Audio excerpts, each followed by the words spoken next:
हमालपुरा येथील महानगरपालिका झोन क्रमांक 3च्या बाजूला असलेले घर महानगरपालिकेने शिकस्त म्हणून घोषित केलं आहे आणि या घरातील वीज पुरवठा देखील खंडित केलेला आहे। परंतु या घरात वास्तव्य करून राहत असलेले कुटुंब महानगरपालिकेच्या अंतर्गत येणाऱ्या स्ट्रीट लाईटवर रोज रात्री 8 ते 9च्या दरम्यान आकोडे टाकून वीज चोरी करत असतात।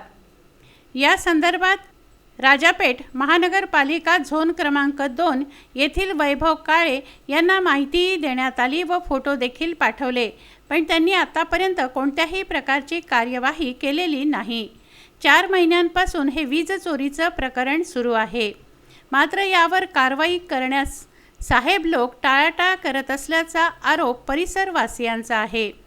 अशा वीज चोरी करणाऱ्या लोकांवर लवकरात लवकर कारवाई करावी व चोरीचं प्रकरण थांबवावं अशी अपेक्षा परिसरवासियांना आहे। त्यांनी महानगरपालिकेला हात जोडून विनंती देखील केली आहे। हा सारा प्रकार अतिशय धोकादायक आहे, यामध्ये जीवितहानी होऊ शकते, तेव्हा लवकरात लवकर शिकस्त घरावर कारवाई करून हे घर पाडण्यात यावं व हा प्रकार थांबवावा, अन्यथा जीवितहानी होण्याची शक्यता आहे। Vidarbha news bureau, Amravati.